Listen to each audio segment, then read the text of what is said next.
Mountain bikers. They think they're so blooming cool. Oh, we're so rad. I'm so gnarly. Mountain biking is so tough. You know what's actually tough? Riding drop bar bikes with no suspension for mile after mile off-road. Yes, gravel riding is not just better, it is also harder. And we are going to prove it.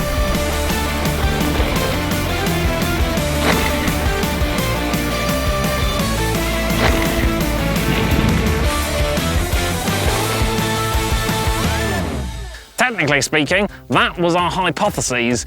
And in this video, we're going to put that to the test to find out if mountain biking is actually tougher than gravel riding.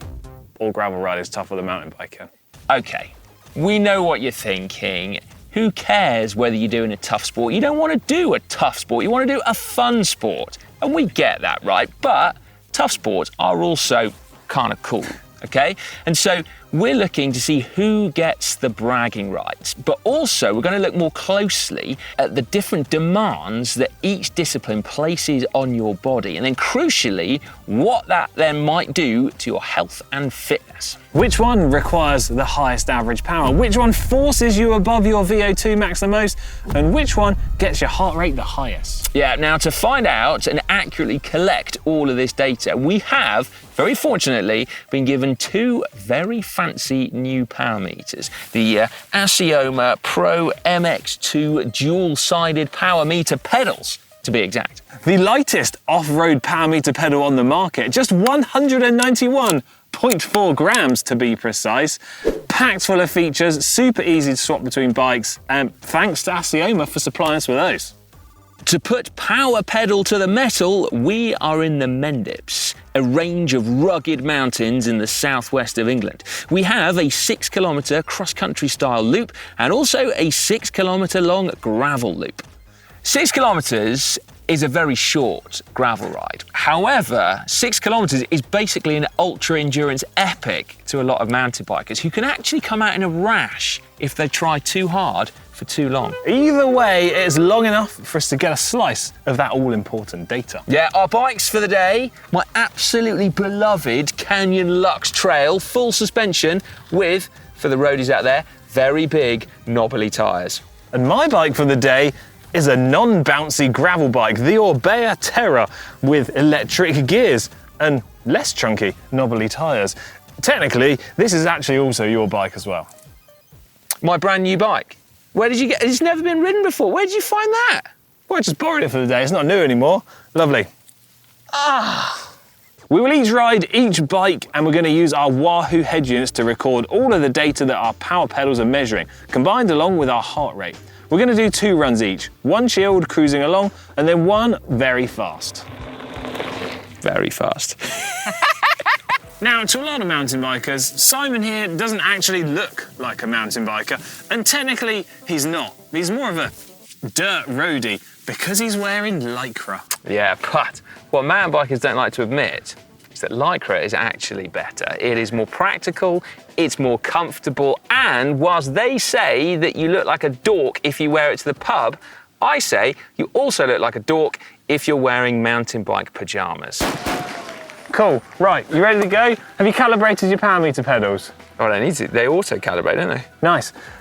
Shall I count you in? Well, this is the chilled ride, isn't it? If you want to do chilled first. Okay. All right, I'll see you after lunch. 3, 2, 1, go. I mean, technically speaking, the power meter pedals need 1 calibration after initial fitting to the bike. You know, just to be picky. Yeah, we do chilled rides off-road. Not sure what to do with myself. Right, trying to ride up here gently. Already at 230 watts. While Si is out there doing his somewhat leisurely pace lap, let me tell you a little bit more about the pedals. So Favero, the company behind the Assioma power meter pedal, have got over 30 years worth of experience, and they produce them at their HQ in Italy.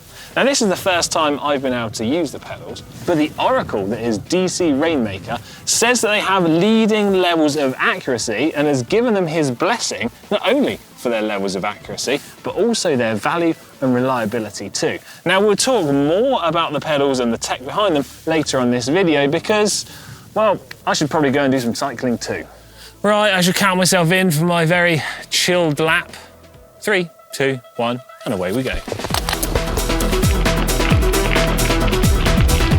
Only a casual 5 kilometers per hour. No wonder 6K feels like an ultra endurance, right? Right then, lap number 2, brisk. 3, 2, 1, go.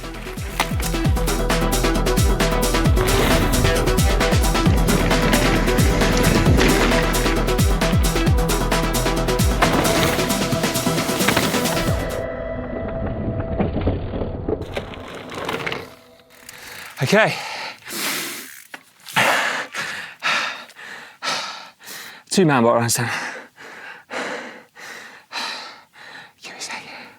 I was thinking as I was riding around, you know, that in all my years mountain biking, of which there were many, like as a professional mountain biker, I never was lucky enough to use a power meter.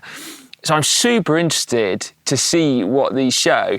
What I'm expecting is for them to show that a mountain bike ride is much more staccato, more polarised power basically, because you spend a lot of time freewheeling because the trails are technical and you're riding downhill and stuff. But then when you do pedal, you tend to pedal really like hard, basically, almost full sprints. So I'd expect to see some quite big numbers from time to time. But then the average probably won't be very high at all. Whereas on a gravel bike, you tend to pedal at a much more even tempo more of the time. I mean, even when you're going downhill on a gravel bike, often you're still pedaling. So yeah, I'm fascinated to see what they say.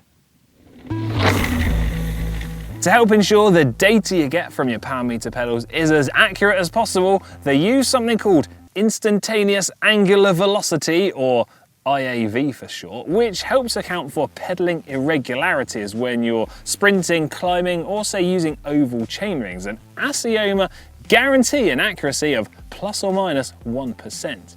As I'm sure you can imagine, there is a vast amount of information and data that these pedals are able to provide you with. You can sync it up to your head unit via Ant Plus or Bluetooth, or view it live in the Assioma app. You've got your power, your cadence, your left to right balance, your power phase, your torque efficiency, your pedal smoothness, and something called platform center offset, which I think is really cool to view the live data in the Assioma app and allows you to adjust and position your cleats to get them just right. There's also something called rider positioning, which allows you to monitor the amount of time you've spent standing or seated. Now, it is worth noting some of these more advanced metrics are not compatible with all of the different head units that are out there. Are you excited about this? I am, but not the prospect of a big effort again. Dusting off those mountain bike skills? Yeah. 20th in the world, 2007. Under 18s. I don't want to be picky, it was actually 17th. But yeah. Oh, was it? Yeah. Oh, so we said top 20, you were actually just being modest. Yeah, I don't want to make a big deal of it. Nothing major. It's like having Nino Schurter guesting for us, isn't it? Like the budget version, the English budget version. Right, come on, just get on with it. Count me in, will you? 3, 2, 1, go. Oh, wheel spin, Willie. Whoa.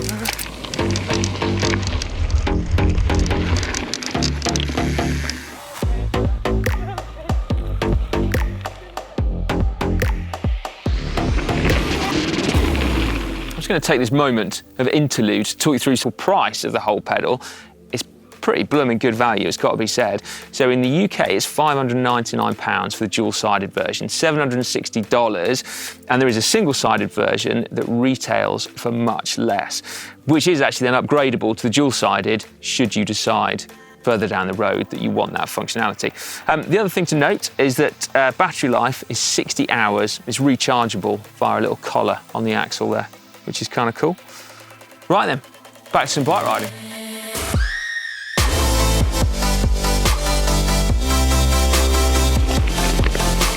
Lap 1, done. On to lap 2.